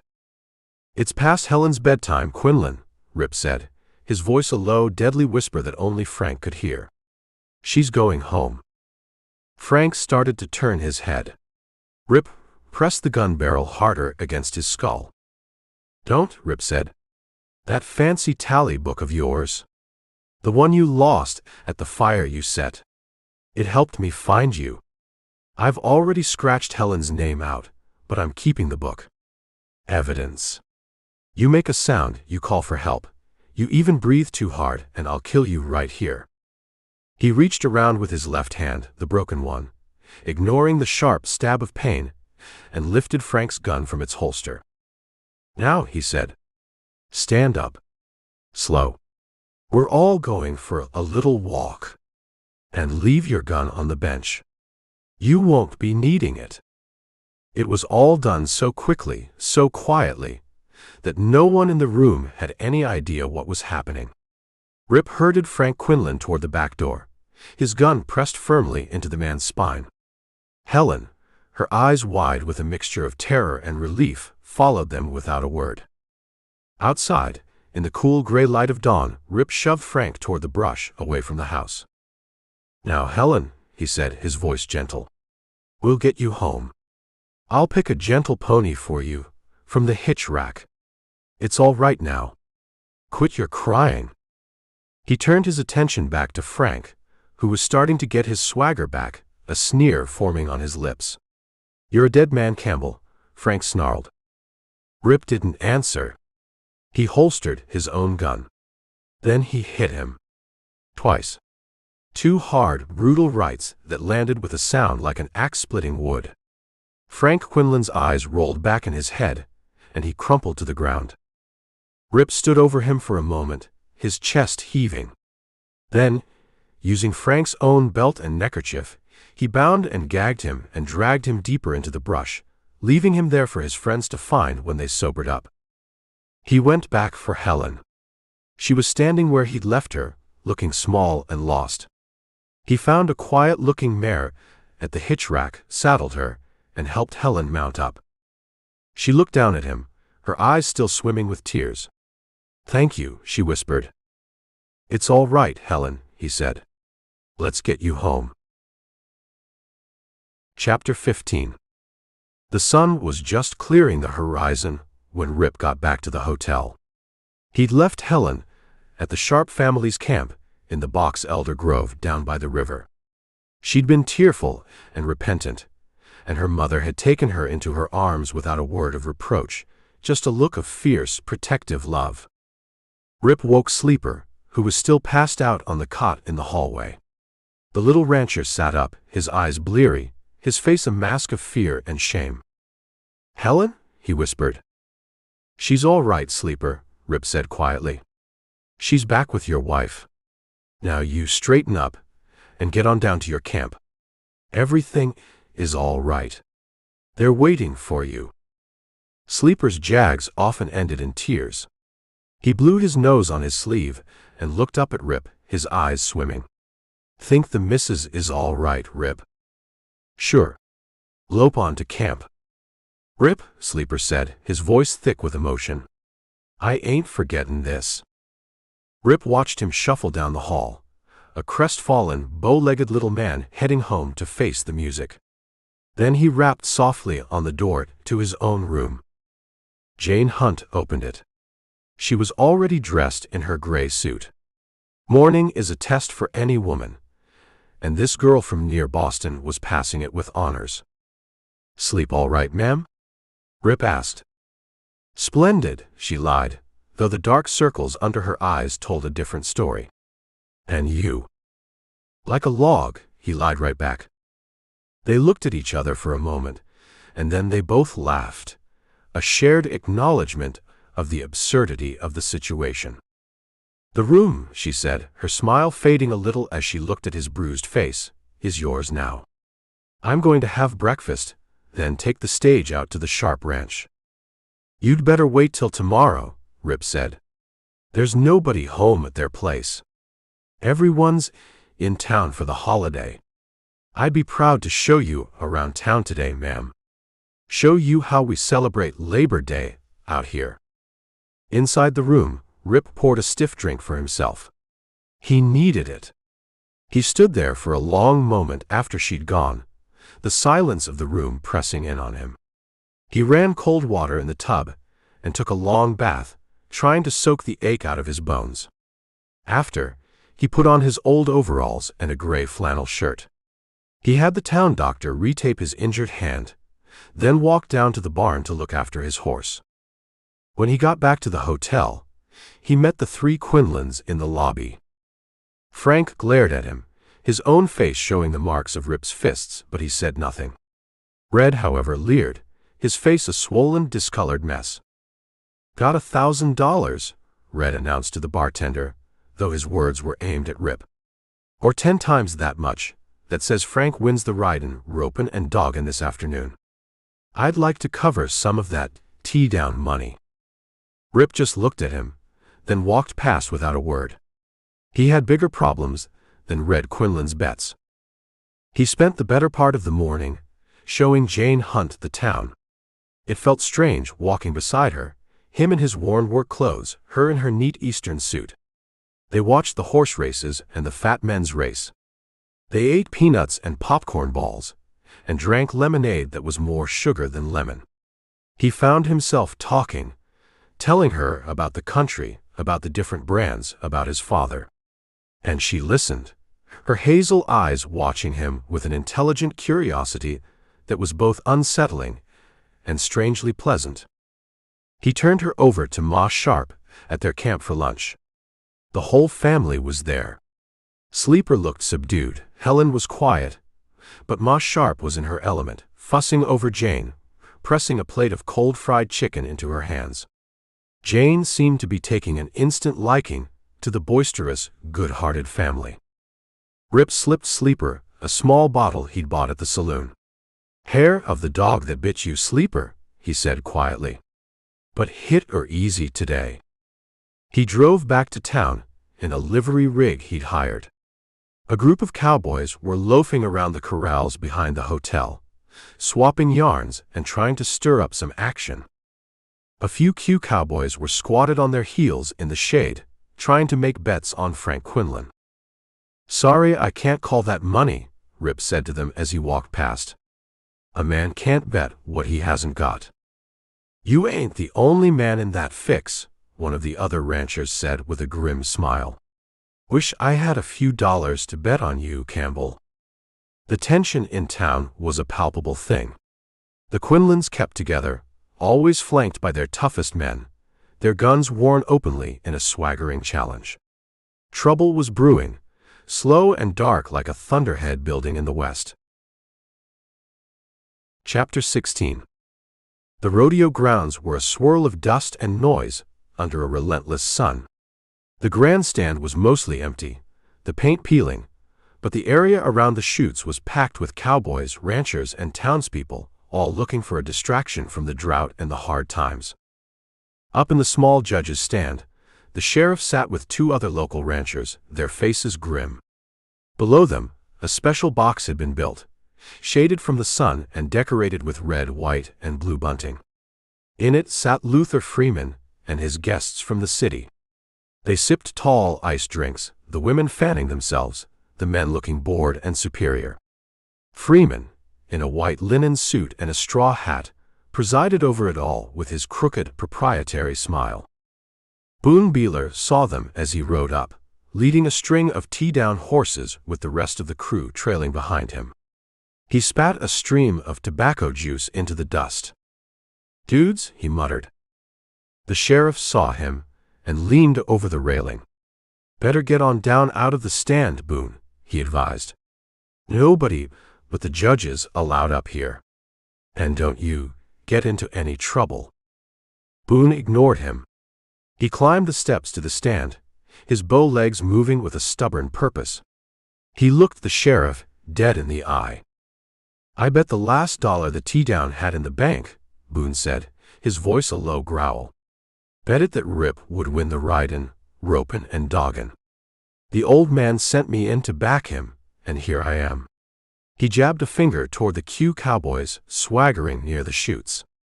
"There's Teaown money in town now. Every cowboy that rode in with me is coverin' Quinlan money. All we ask is a square deal. After we collect our bets, the Teaown outfit is talkin' the town away from the Quinlans. See you later." He turned and climbed back down before the sheriff could say another word. He found Rip behind the chutes, checking the riggin' on his saddle. The Teaown cowboys stood with him, a tight, grim-faced group. "Now, will you tell a man just what sent you all to town?" Rip asked, not looking up from his work. "The old man," Boone said. "We got word you'd whooped Red Quinland and was enterin' the contests. So we taken what money we had and rode in. The old man gave us orders to bet our last dime, and we done it. Called every Q dollar they had put up." He paused, looking at the sling on Rip's arm.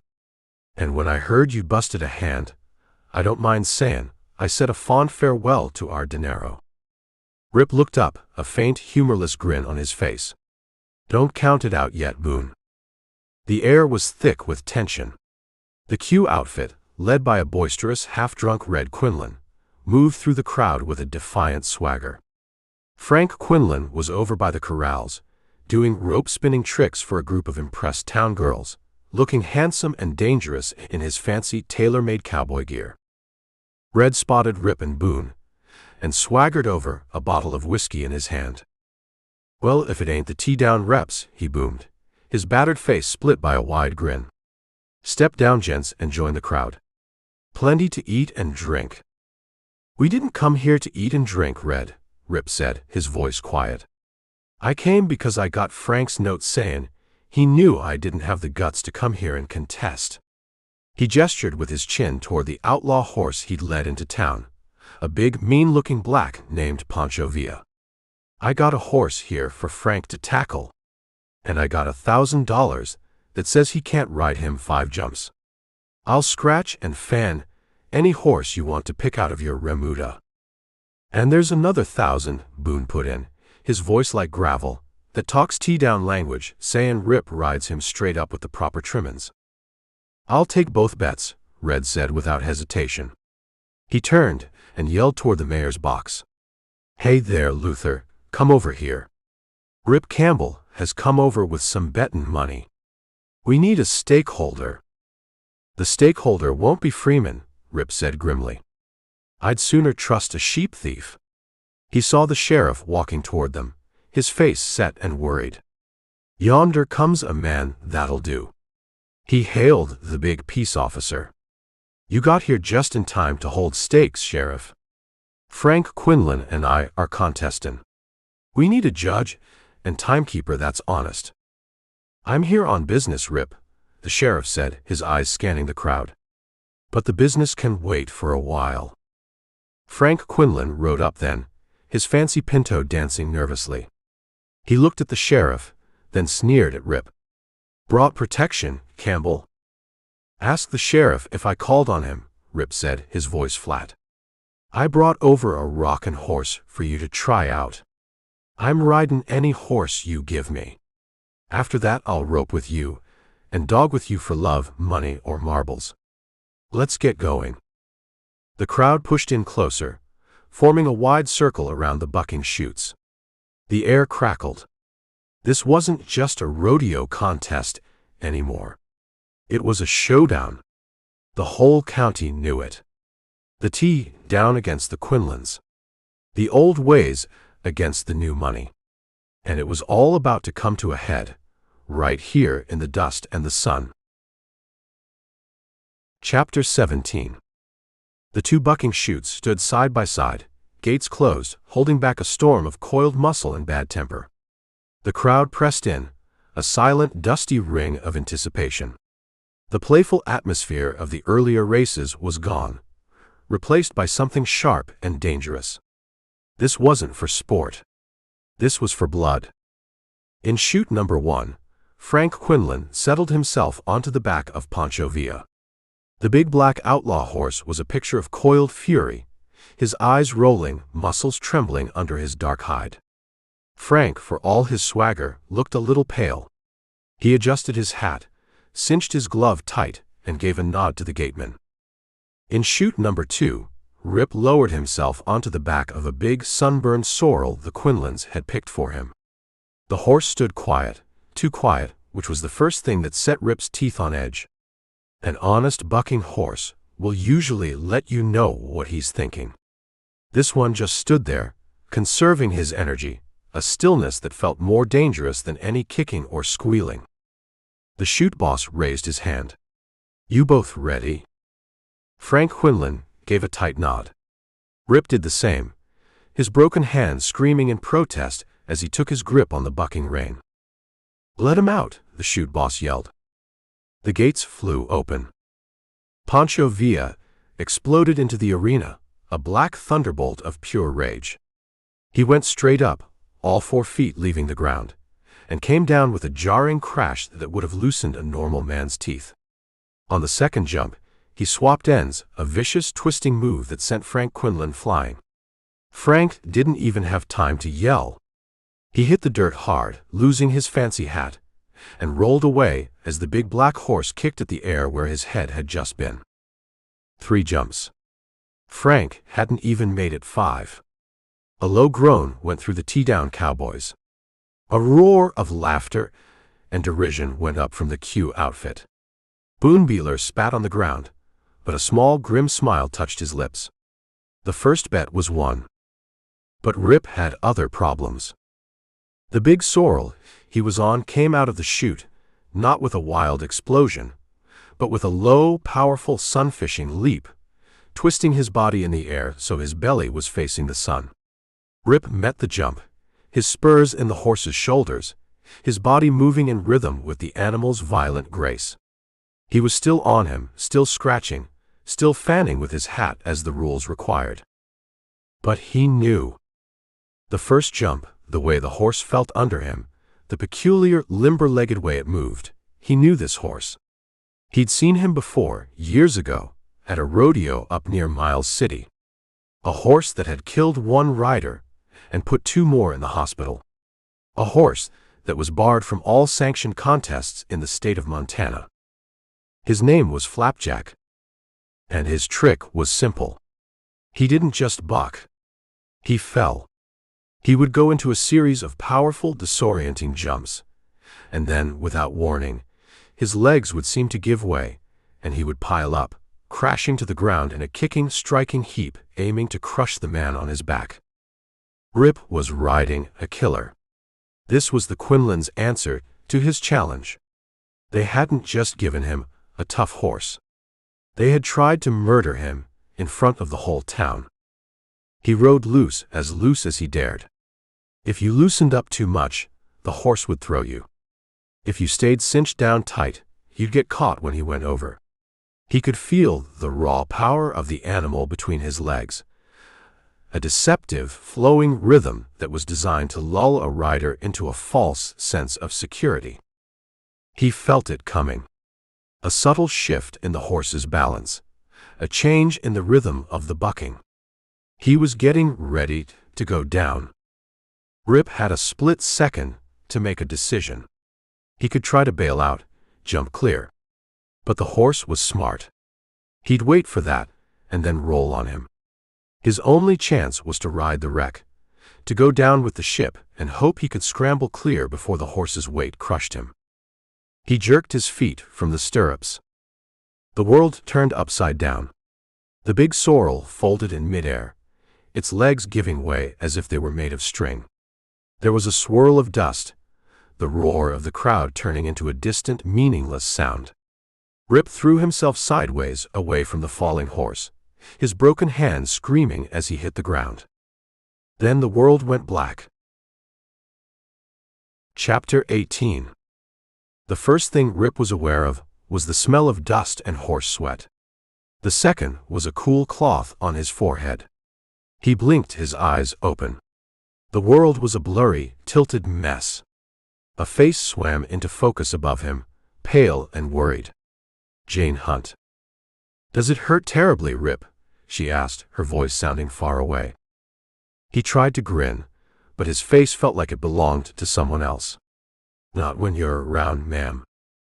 He saw old Boone squatting beside her, his face a mask of grim concern. A man in shirt sleeves, one of Freeman's city guests, was working over him with some thin boards and strips of cloth. "Keep him there on the ground," the man said, his voice surprisingly steady. "I'll have that broken arm set in no time." A broken arm.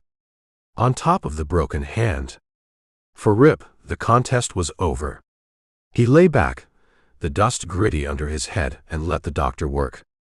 Boone poured a stream of whiskey down his throat. It burned, but it was a clean fire that pushed back the edges of the pain. The doctor, who seemed to know what he was doing, pulled the bone into place with a sickening crunch, then quickly wrapped the arm in splints. "Looks like we might as well go home," Rip said to Boone when he was finally on his feet, his arm a heavy, throbbing weight at his side. "I want to go with you," Jane said, her voice quiet but firm. She was still standing beside him, the wet, bloody towel clutched in her hand. "That's a good idea, Rip," the sheriff said. He'd come up with his two deputies, his face hard as granite. He was looking past Rip, at the center of the arena where a new, uglier drama was unfolding. "There might be a little trouble, and you're in no shape to take a hand. Take the lady with you. Now." Rip followed the sheriff's gaze. Red Quinlan had Luther Freeman by the front of his fine white suit. He was holding the banker with one huge, hard hand and smashing him in the face with the other, cursing him with every blow. Freeman's head wobbled back and forth, his face already a smear of blood. "You double-crossin' snake!" Red roared, his voice thick with rage and whiskey. "You set us up. You were gonna break us all along." Frank Quinlan stood nearby, his fancy clothes soiled from his fall from the horse.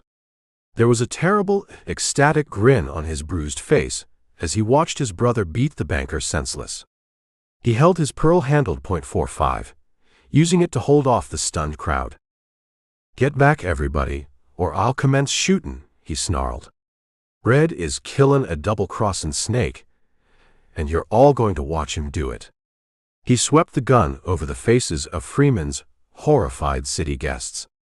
"You want a show, you white-collared sons? Well, you're getting it. Wait till Red breaks his damned back." The sheriff started walking forward, his stride calm and steady. "Put up your gun, Frank."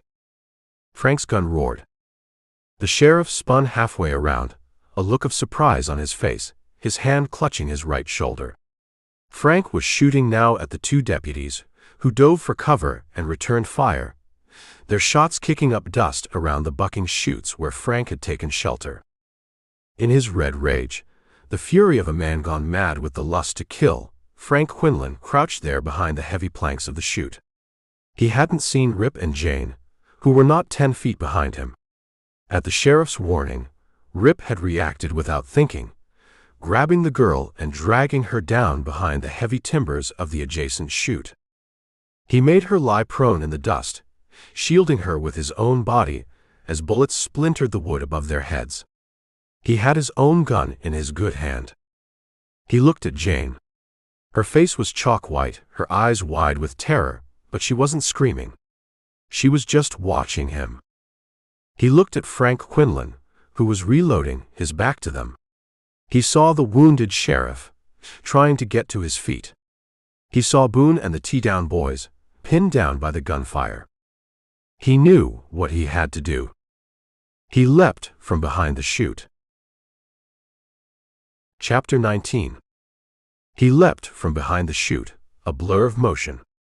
Frank Quinlan, crouched and focused on the deputies, never saw him coming. Rip didn't have the luxury of using his fists. His left hand was broken, his right arm in a sling and splint. He used what he had left. He brought the heavy barrel of his Colt down on the back of Frank's skull. Once. The sound was a dull, ugly thud. Frank's head snapped forward, his finger tightening on the trigger, sending one last wild shot into the dirt. He crumpled without a sound, his pearl-handled .45 clattering in the dust beside him. Rip stood over him for a second, his chest heaving, his good arm aching from the force of the blow. He kicked Frank's gun away. Across the arena, the tableau of violence had reached its own terrible climax. A single shot rang out, then another. The crowd, which had been a single, roaring beast, fell silent. Red Quinland staggered back from Luther Freeman's body, his hands clutching his own chest. His face was a mask of disbelief.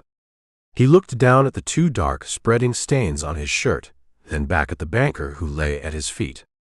Freeman, his face a bloody ruin, had managed to pull a small derringer from a vest pocket in his final, desperate moments. He lay dying, but he hadn't died alone. Red took one more step, then his legs gave out. He crashed to the ground, the big man falling with the finality of a great tree. A woman screamed, a high, thin sound that broke the spell. The crowd surged backward, away from the two dead men lying in the dust. Old Boone was there now, beside Rip. He knelt, and with a grim efficiency, used Frank's own belt to tie the unconscious man's hands behind his back. "Get the lady away from here, Rip," Boone said, his voice a low growl. He didn't look at the bodies. He was focused on the immediate problem. "Put her on my horse. I'll catch up later. Pronto, son. It's all over now, but the powder smoke driftin'." Rip turned. Jane was still on the ground where he'd left her, pushing herself up, her face streaked with dust, her eyes wide. He went to her, helped her to her feet. She was trembling, but silent. He led her to Boone's horse, a steady-looking gray. He helped her into the saddle, his one good arm surprisingly strong. "Go," he said. "Ride toward the Sharps' camp. Don't stop."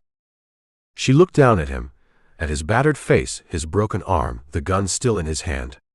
She opened her mouth to say something, then closed it. She just nodded, gathered the reins, and kicked the horse into a run, away from the chaos, away from the death. Rip watched her go, then turned back to the scene. The sheriff was on his feet, pale and clutching his wounded shoulder but giving orders. The deputies were securing the area. Freeman's city guests were huddled together, the women weeping, the men looking sick. It was over. Half an hour later, Boone caught up with Rip on the trail. They rode in silence for a while, the setting sun casting long shadows across the prairie. The adrenaline was gone, leaving behind a deep, aching weariness. "Boone," Rip said finally, breaking the silence. "Meet the future Mrs. Rip Campbell." Boone turned in his saddle, his eyebrows shooting up. "What?"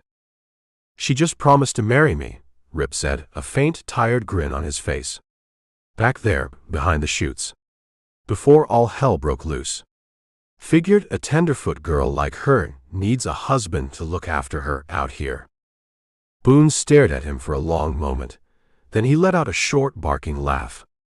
"Well, I'll be damned." They left Jane with Ma Sharp at their camp. The older woman took one look at Jane's pale, dust-streaked face and enfolded her in a fierce hug. Jane, her composure finally breaking, clung to her and began to weep. Rip and Boone rode on to find Sleeper at the barn. The little rancher beckoned them inside and produced a jug of whiskey. Heard the news, boys?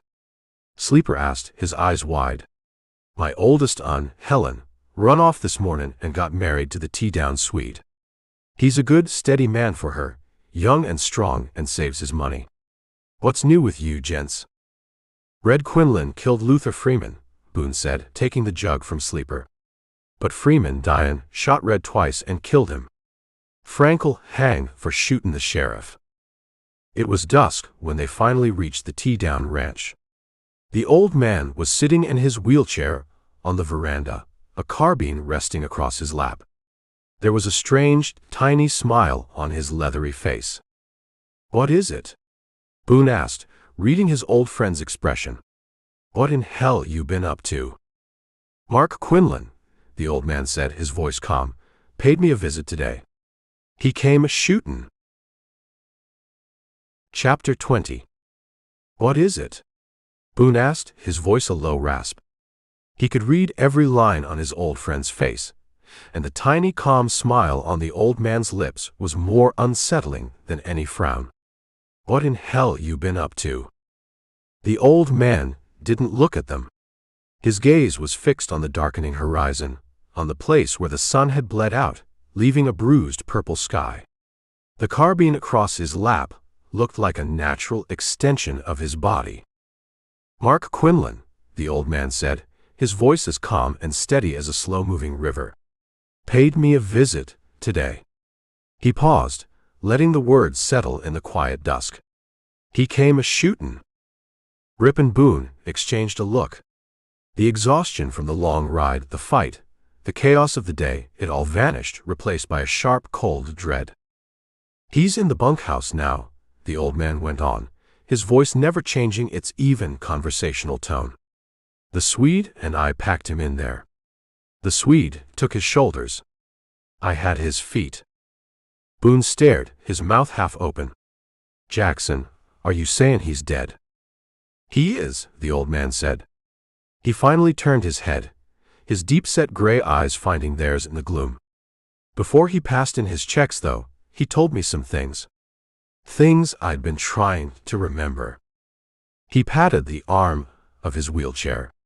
He came here to finish the job he started last spring. He said it always stuck in his mind that he ought to have finished me proper. The old man leaned back, his gaze drifting back to the horizon, but he wasn't seeing the landscape. He was seeing something else, a memory that had finally come clear of the shadows. He was drunk, the old man said, his voice taking on a storyteller's rhythm. Rode right up to the porch here, waving a bottle. Said his brothers were dead, and his ranch was gone, and it was all my fault. Said he was the last Quinlan left, and he was going to see to it that I was the last Campbell. He came alone? Rip asked, his hand instinctively moving toward the gun he still wore. He did. Said he didn't need help to kill a cripple in a chair. The old man's lips tightened. He stood right where you're standin', Boone. Told me the whole story. How it happened last spring. The old man's eyes went distant. I'd ridden out toward the Badlands, checking on a report of some stray Teaown steers. I rode up on him at an old line shack. A branding fire was going. It was him and Frank. They were branding out some stolen cattle, putting the queue on hides that didn't belong to them. He looked down at his own gnarled hands, resting on the stock of the carbine. I had Frank covered. Dead to rights. I told him to drop his gun. But I hadn't sighted Mark. He was behind a rock outcropping. He let me have it from behind. A load of buckshot in the back. The pieces clicked into place for Rip and Boone. The branding fire. The memory that had haunted the old man for months. He told me they dragged me into a coulee and left me for dead, the old man continued, his voice still unnervingly calm. Hit me on the head with a rock to make sure. Frank wanted to put another bullet in me, but Mark said to let the coyotes finish the job. Said it was cleaner that way. He looked up at them, his eyes hard as flint. He stood right there and bragged about it. laughed about it. Said it was a shame he hadn't aimed a little higher. The Swede saw the whole thing, the old man said, a new note entering his voice. He and his new bride, Helen. They'd stopped by to tell me they'd gotten married. They were inside, in the kitchen, when Mark rode up. The Swede, he came to the door, ready to step out, but I waved him back. This was my business. So Mark pulled on you, Boone said, his voice tight. He did, the old man said. He finished his bottle, threw it on the ground, and said, "This time, Campbell, I won't make a mistake." And he drew his gun. The old man patted the carbine on his lap. But I'd been waiting for him. Ever since you boys rode out this morning, I had a feeling. A man doesn't leave business like that unfinished. I had this across my lap, under a blanket. When his hand went for his gun, mine was already where it needed to be. He paused. I didn't miss. The silence on the porch was absolute, broken only by the chirping of crickets in the cooling air. Rip and Boone stared at the man in the wheelchair, a man they thought they knew, a man they had been trying to protect. And all along, he had been protecting himself, waiting with the patience of a predator for the final, inevitable confrontation. The Swede and I, the old man said, his voice pulling them back from the edge of the abyss, we have a secret. He looked at them, and for the first time a real smile, a triumphant one, touched his lips. Hold this Winchester, Boone, he said, holding out the carbine. And I'll show you how the old man can walk. Chapter 21. Boone and Rip watched, stunned into silence, as the old man held out the carbine. The words seemed to hang in the twilight air, impossible and yet spoken with an undeniable certainty. And I'll show you how the old man can walk. Boone took the offered rifle, his hands moving automatically, his mind struggling to catch up. Rip just stared, his own pain, his exhaustion, the whole bloody day forgotten. The old man's hands, gnarled and powerful, gripped the arms of his wheelchair. He pushed himself forward, his knuckles white with the strain. He swung his legs, long and thin from months of disuse, to the side, and planted his feet firmly on the wooden planks of the veranda. Then, with a low grunt of effort that was part pain and part pure stubborn will, he stood up.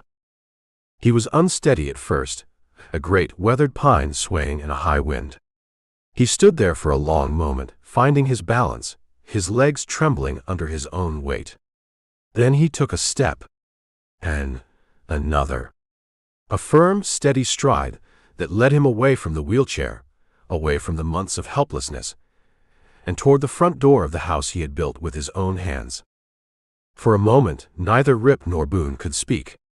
They just watched him, two men witnessing a miracle on a dusty porch at the end of a long, hard day. The old man reached the door and turned, a look of fierce, triumphant pride in his deep-set eyes. "You never had me fooled, either of you," he said, his voice rough with emotion. "No man ever had a better partner or a finer son." He looked from Boone's stunned face to Rip's. "Now get out of my way. We'll go in and have a drink to the bride and groom." He turned and walked into the house. Rip and Boone followed him into the familiar front room, the room where they had watched him sit for months, a prisoner in his own home. The old man walked to the cabinet where he kept his best whiskey, opened it, and took out a bottle and 3 glasses. His movements were deliberate, a little stiff, but they were the movements of a man on his own 2 feet. He poured 3 generous measures, the amber liquid catching the light from the lamp. "It was the Swede," the old man said, not looking at them as he poured. "All this time, it was the Swede." "The Swede?" Boone said, his voice a disbelieving croak. "What are you talking about, Jackson?" "Over in the old country," the old man said, setting the bottle down, "Swede's father wasn't just a farmer. He was one of these rubbing doctors. A healer. Knew how to work a man's bones and muscles back into place. He taught the trade to his son. But the boy didn't like it much. Said it was old country foolishness. So when he was 19, he ran away from home, came to America to be a farmer. He picked up the glasses and handed one to Rip and one to Boone. When I was laid up, after you brought me back the Swede, he'd come in here to talk. He'd look at my back. One day, he told me about his father. He said he thought he could help. Said the buckshot had missed my spine, but the fall and the blow to my head had knocked everything out of kilter. He said he could fix it, but he made me swear to keep it a secret. He was ashamed of it, in a way. Didn't want the boys to think he was some kind of witch doctor. The old man took a sip of his whiskey. So, when everybody was out of the way, when you and Rip were out on the range, the Swede would go to work. An hour every day. Rubbing, pushing, pulling. Hurt like hell. Some days, I didn't think I could stand it. But bit by bit, he worked the life back into my legs. He looked at them, a twinkle in his eye. He's got hands like slabs of cured bacon, but they know what they're doing. Rip thought of the quiet, solid Swede, a man he'd thought of as little more than a good hand with a plow. He thought of Helen Sharp, the girl with the sad eyes running off to marry him. It all made a strange kind of sense. I thank Almighty God for you both, the old man said, his voice thick. And for the Swede. He raised his glass. To the Teaown. They clicked their glasses together and drank. The whiskey was smooth and warm, a fire that burned away the last of the day's chill. Then the old man's eyes fell on Rip's splinted arm. He busted it, Boone volunteered, a grin finally breaking through his weathered composure, pulling it around that little schoolmarm. The old man looked at his son, a long, appraising look. He saw the bruises, the exhaustion, but he also saw something new, something he hadn't seen before. As long as the bottle ain't corked yet, the old man said, a slow smile spreading across his face. Let's hoist one to Rip Campbell, and to the little girl he's going to marry. Love audiobooks? Get over 100 Wild Western audiobook on YouTube. Subscribe for full listens, no fluff. Wild Western Roundup. Want even more action-packed adventures in the Wild West? Join the posse. Download your free copy of Wrangler today. Or keep reading the Rip Campbell Wild Western series in Amazon. Wild Western Rip Campbell Adventures. Duckfoot Ranch. Pecan Creek War. Scatter Shot. $10 Mustang. Pistol Whipped. Red River Ferry. Last Drop. Cow Puncher. Bearcat Pass. Fast Shot. As Good as Gold. Ramble Range. Claim Jumper. Gunpowder Trouble. Bushwhack Range. Bear Wash War. Kicking Dust. Outlaw Range. Six Gun Preacher. Or grab one half of these in the box set on Amazon. Saddle up. Want all 30 Wild Western novels in one massive box set bundle? There are even more Wild Western adventures waiting on you at the pass. Head 'em off. The end.